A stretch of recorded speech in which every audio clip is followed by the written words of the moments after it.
மனைவி கர்ப்பமாக இருக்கும் போது கணவர் செய்யக்கூடாதவை. கர்ப்ப காலத்தில் தாய்க்கும் குழந்தைக்கும் மட்டுமல்ல, அந்த வீட்டின் தலைவனான தந்தைக்கும் சில ஆன்மீக கட்டுப்பாடுகள் உள்ளன.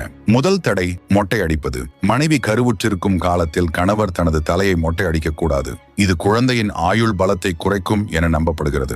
இரண்டாவது தடை வீடு கட்டுவது. புதிய வீடு கட்டுவதை தொடங்குவது அல்லது வீட்டின் சுவர்களை இடிப்பது போன்ற வேலைகளை செய்யக்கூடாது. இது கருவின் அமைதியை குலைக்கும். மூன்றாவது தடை உயிரினங்களை கொல்லுவது. வேட்டையாடுதல் அல்லது சிறு பூச்சிகளை கூட வேண்டுமென்றே கொல்வதை தவிர்க்க வேண்டும். இது குழந்தைக்கு பாவவினையாக மாறும். நான்காவது தடை நீண்ட தூர பயணம். குறிப்பாக மனைவியை தனியாக விட்டுவிட்டு கடல் கடந்தோ அல்லது நீண்ட நாட்களோ பிரயாணம் செய்வதை தவிர்க்க வேண்டும். ஐந்தாவது தடை கடுமையான கோபம். மனைவியிடம் கோபமாக பேசுவது அல்லது வீட்டில் சண்டையிடுவது குழந்தையின் ஆழ்மன வளர்ச்சியை பாதிக்கும். கணவரின் ஒவ்வொரு செயலும் எண்ணமும் ஒரு கண்ணுக்கு தெரியாத அதிர்வாக மனைவியின் வழியாக குழந்தையை